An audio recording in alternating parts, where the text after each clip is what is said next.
All right, hi everyone. My name is Lovey. Welcome back to my kitchen, and today we are going to be making some gluten-free bread. So this recipe is from the America's Test Kitchen gluten-free cookbook, but I am making some modifications just because I have active dry yeast and the recipe calls for instant yeast. Also, the America's Test Kitchen cookbook talks a lot about using the King Arthur's gluten-free flour blend. I don't prefer that flour blend. I have a different one, so that's another change. But I think that's really it. So we can go ahead and get started with our wet ingredients that will have our yeast so that our yeast can bloom. So first we need 1 1/3 cups warm water, and warm meaning in between like 105 and 110 degrees, which for me is just like, it's about medium heat from my tap. So that's what I'm gonna do. Okay, so we have our warm water, and to this we're going to add 2 teaspoons of lemon juice.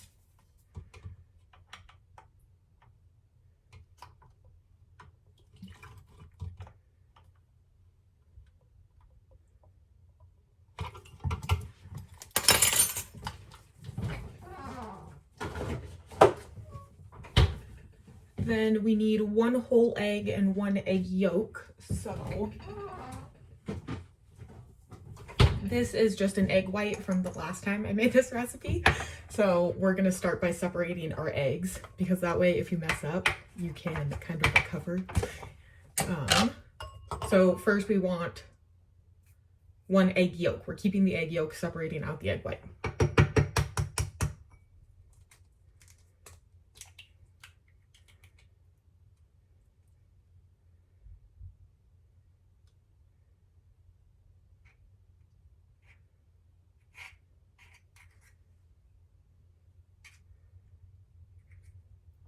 All right, so there's my egg yolk going in with the warm water. Here's my full egg.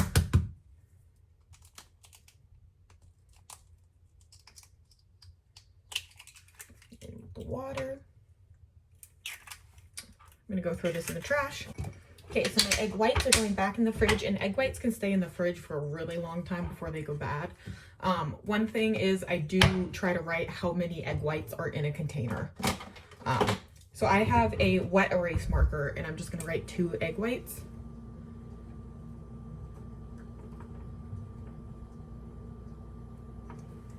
And then by using the wet erase marker, I can just write directly onto the Tupperware lid, and then when it goes through the dishwasher, it comes off. Okay, we also need 2 tablespoons of white sugar. And this is where I'm modifying the recipe a little bit, because when you have active dry yeast, you need to bloom your yeast before you add it to the rest of your ingredients. But the yeast feeds on the sugar. So in the original recipe, I believe the sugar is added in with the dry ingredients, but since I'm blooming my yeast in my warm water, I'm gonna add my sugar to my warm water instead.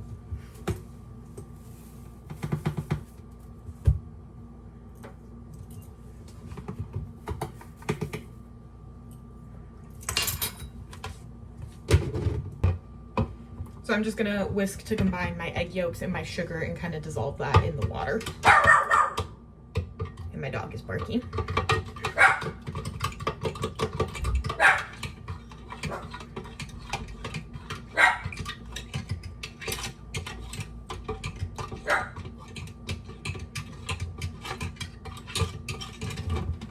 Great. And then the other conversion that needs to happen when you are going from instant yeast to active dry yeast, you need a little bit more. So I just looked up on Google what the conversion rate was and figured out I need to add 3 teaspoons of yeast.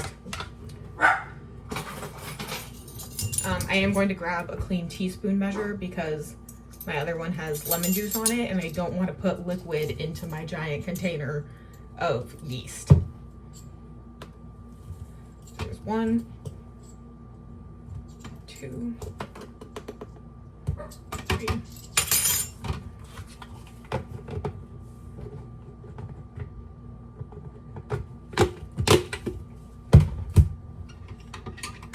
All right, and then we're going to stir this up again.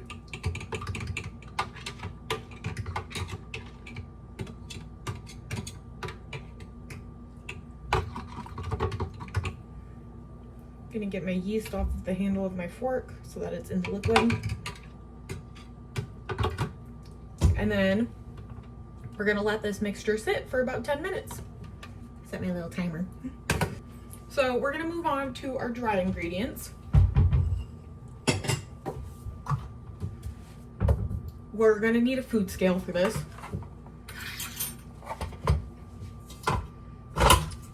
We're gonna need our mixing bowl.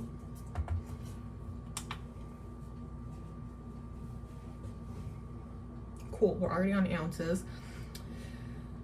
All right, so first we need 15 ounces of gluten-free flour. This is my preferred flour blend. I get it in bulk from Amazon on Subscribe and Save, and I've found that's the best way to get it reliably.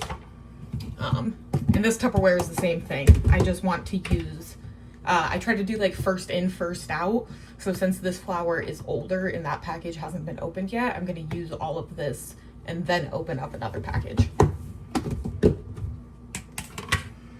Okay, and I have my scale is tiered and it's on the correct setting, so we're good to start adding ingredients. All right, 15 ounces.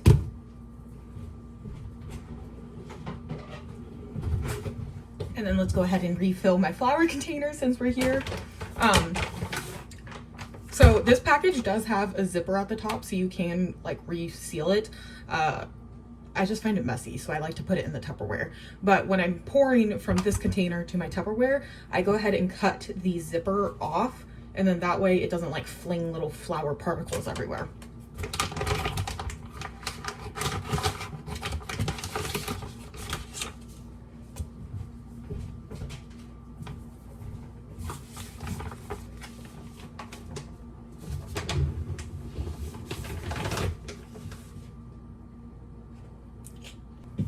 Okay, we've recovered from our flour mess. Moving on to our next ingredient, we need 1.5 ounces of non-fat milk powder. So we're gonna tare our scale.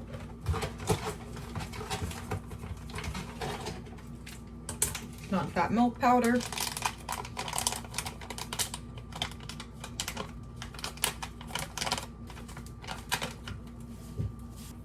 All right, then 2 teaspoons of psyllium husk. Psyllium, I think that's how you say it.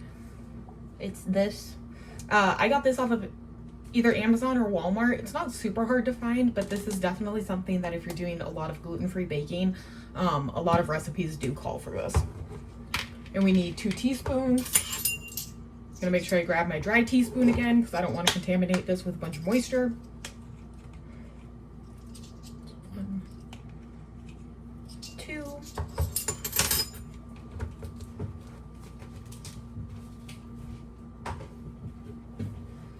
And then 2 teaspoons of baking powder, which this is another kind of unique gluten-free baking method, to have yeast and baking powder, and I just think it helps it be like light and fluffy, or at least that's what the America's Test Kitchen cookbook said. So there's 1, there's 2.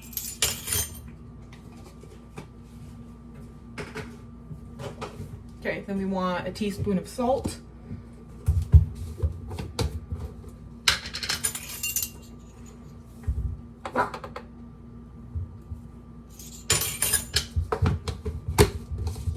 When you're baking, you want to use like a finely ground salt, that way it just like evenly disperses. Okay, cool. We're gonna need our dough hook, and then we have a few more minutes of waiting for the yeast, and so we'll be back in a couple minutes here. All right, we're back. It's been the full 10 minutes now. You can see our yeast is nice and fluffy now. So this like top layer of bubbles, that's what we want to see. We have all of our dry ingredients are in the KitchenAid. So I'm gonna go ahead and just combine our dry ingredients really quickly, and then we'll add our wet ingredients.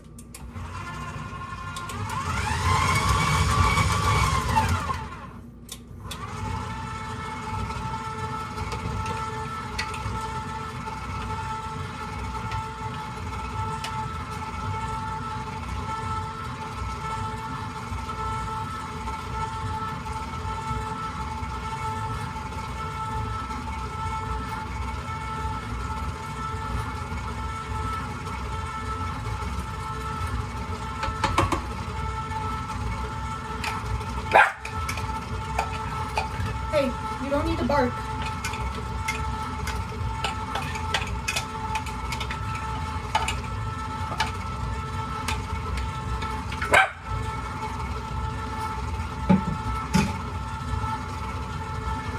Alright, so we're going to let this go until the dough combines together. And if we need to, we'll scrape the sides.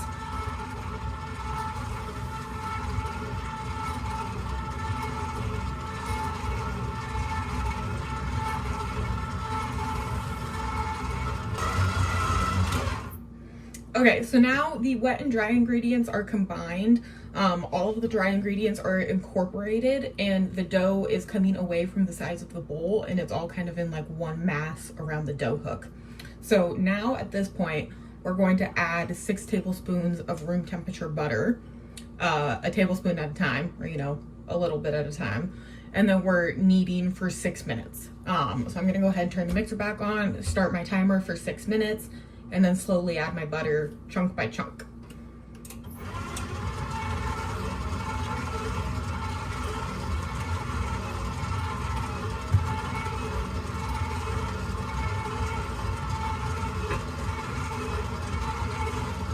I got butter on the side of my mixer.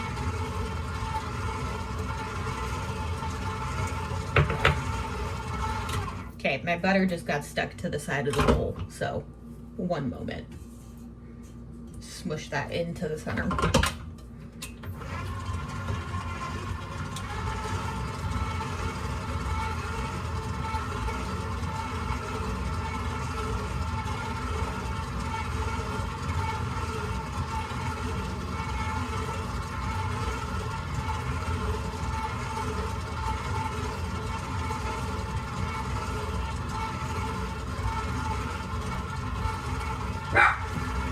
There goes the dog.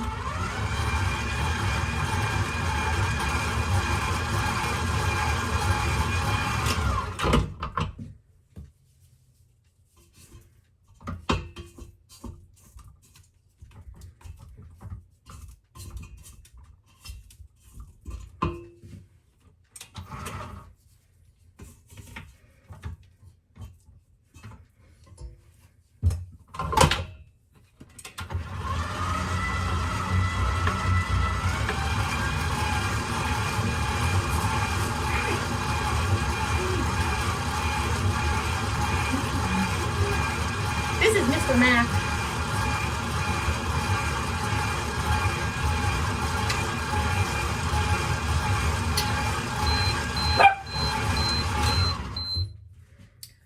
All right, so we're done kneading. And now we're gonna go ahead and shape our bread so that it can rise.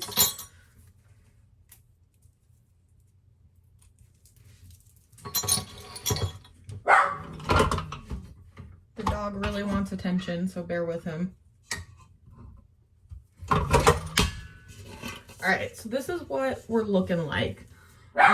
It is a relatively wet dough. I remember the first couple times I made it, that kind of threw me off. I was expecting it to be more like smooth and elastic, but I think that's one of the differences between gluten-free bread and gluten bread. Okay, you can kind of see what I'm doing. So I'm gonna start by just getting all of the dough off of the dough hook. Actually, hang on, I think the dog has to go out. Pause. Okay, we're back. So we're scraping all of the dough off the dough hook.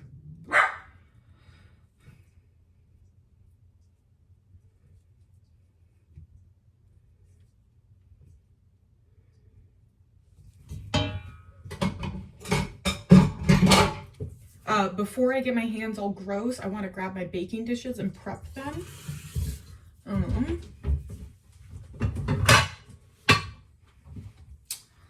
So the America's Test Kitchen recipe says to do this in a 9-inch cake pan. I don't have a 9-inch cake pan, and if I do, it's shoved in the very back of my baking cabinet, and I don't want to get it out. So I'm gonna do this just in my Pyrex. They're like the Tupperwares, but I use them as baking dishes. So we have one square one, and one that I want to say this is like 7 by 5 inches maybe. I don't know. It's kind of a weird shape, but it's a good one for what I'm using it. And then we want to spray these. or grease them in some capacity. And I'm actually going to do this over the sink so I don't get spread everywhere.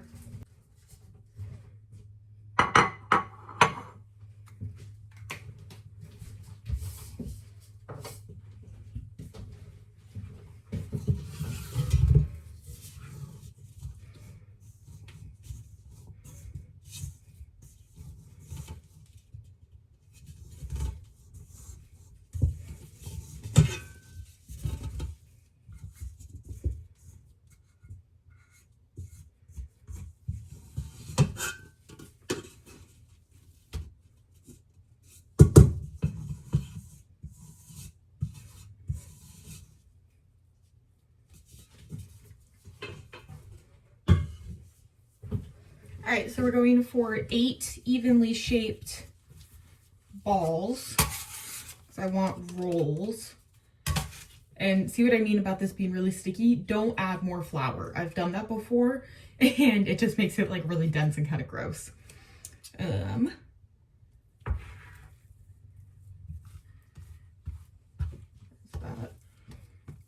And I'm just going for 8, like roughly the same size. You could weigh these, but I don't feel like doing that.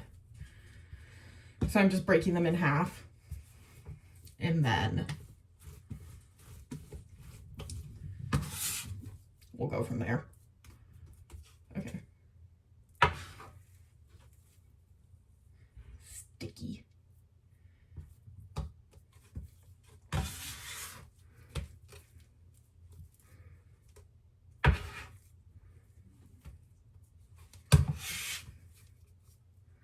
Okay, now I need to clean off my bench scraper, so I'm gonna go grab my rubber spatula that I was using earlier.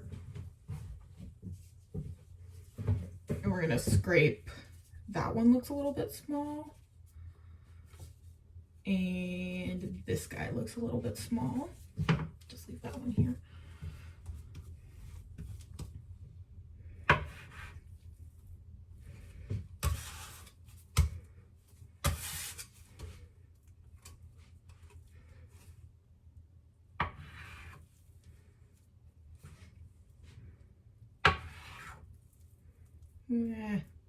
So sticky.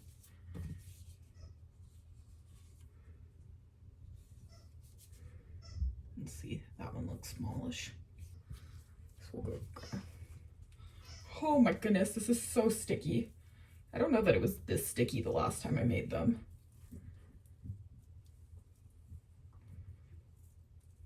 I'm struggling. Okay, new plan.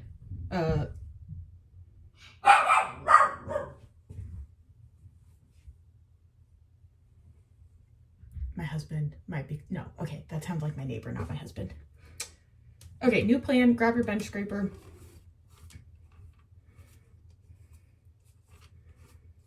Clean off the gross stickiness. Goodness.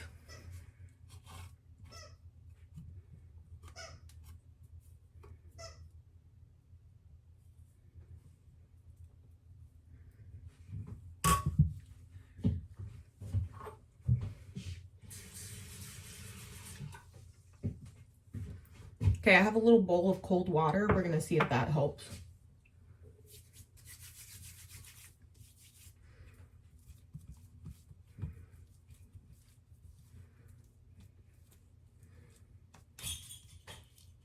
The dog really wants attention. We're just gonna have to move on from him.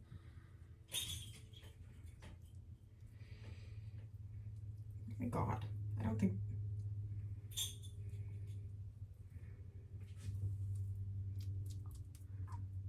Okay, there's that, I guess.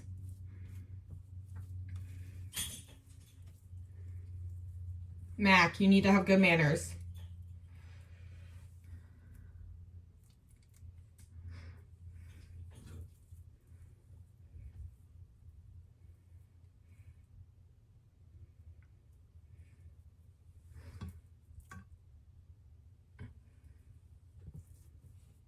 Oh my gosh, they're so ugly. Okay, so I think I might have needed to knead it for a tiny bit longer and that might have helped more. Not really sure.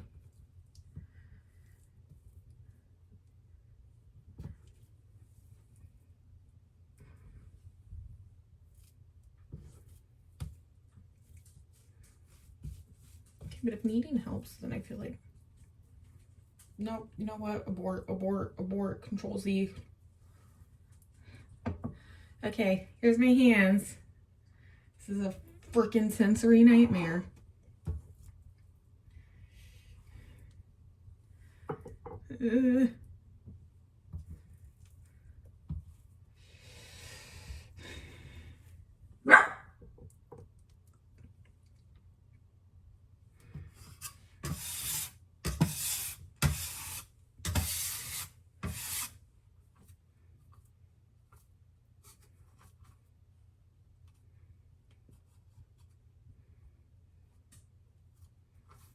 Okay, this is why you always start with clean hands, because then when you get gunk all over your fingers and you're scraping it off with a bench scraper, you can put this back in with the other food.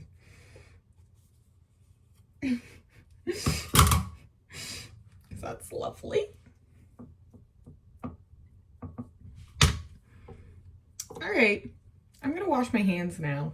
I'll be back.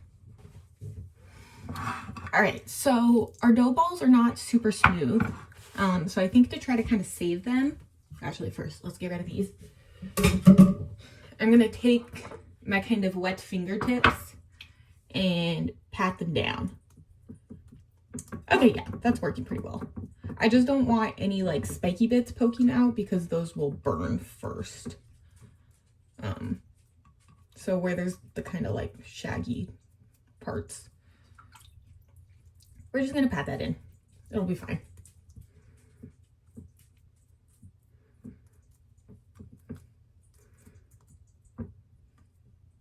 But yeah, I think I probably should knead it a little bit longer.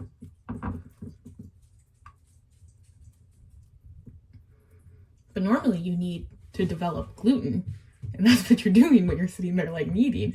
And without gluten, it's kind of like, what's the point? Like, why am I kneading? Okay.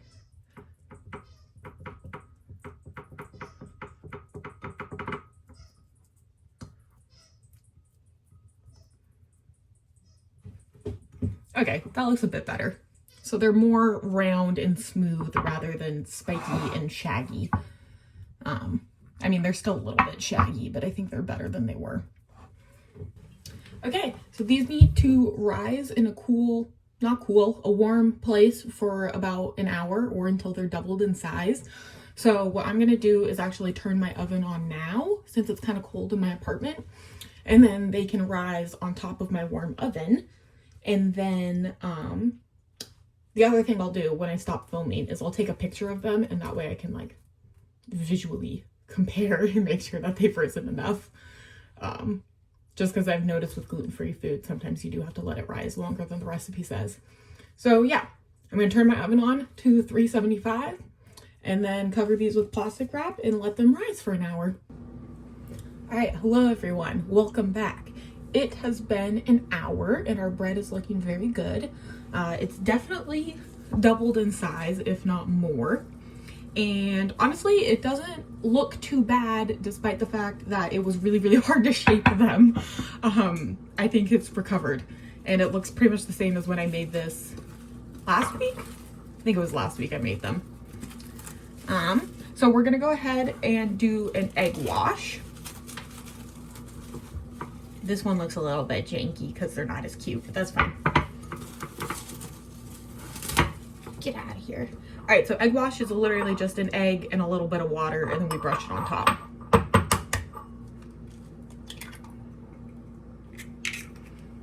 That, I'm gonna grab a little water. And a fork.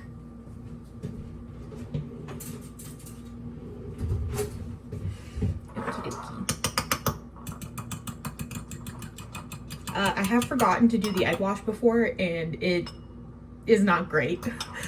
Definitely recommend the egg wash. I mean, flavor-wise, it doesn't really change all that much, but it's really, really obvious that it's like gluten-free bread if you don't do the egg wash, and doing the egg wash really makes it a lot better, I think. So yeah, just egg wash.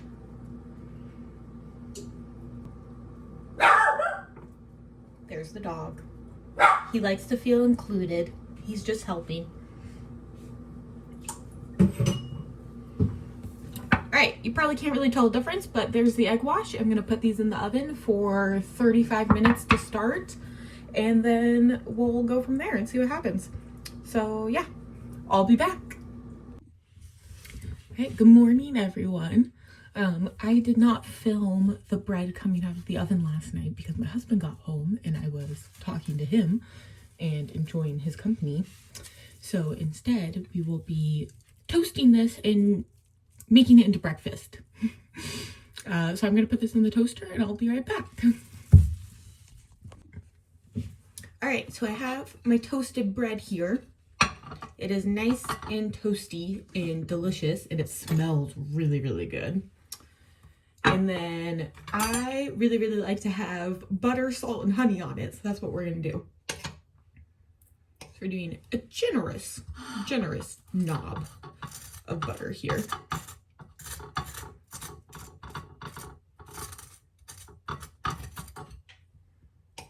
And I've been using the European butter from Costco. It's just the one that comes in like the green foil package. And let me tell you, that does make a significant difference. I brought some cookies to work. And the first time I had brought the same recipe, I just used normal butter. And then the second time I made it and brought it to work, I used the European butter. And like those cookies were gone probably in like 20 minutes. It was like a swarm of people came and they just grabbed them, and all of a sudden, like, people I didn't know were like, hey, I heard there's cookies over here. So yeah, it definitely does make a difference. We'll do just a little bit of Maldon sea salt. And then a little drizzle of honey.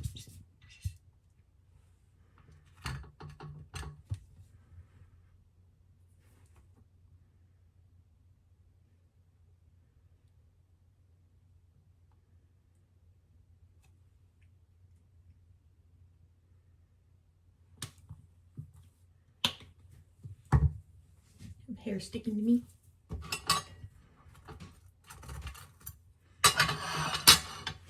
All right, and there we go.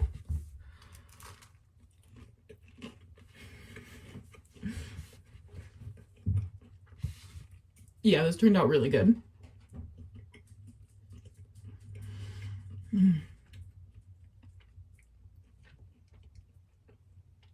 Yeah, this is what I ate for dinner last night, basically, so that's why half the pan is missing. It's really good. Definitely will make it again. Yeah, I don't think I would modify it at all either. I think I would make it just like this again. So yeah, thanks for hanging out with me. This was really fun. And if you want to see more gluten-free baking content, consider hanging around. Bye, everyone.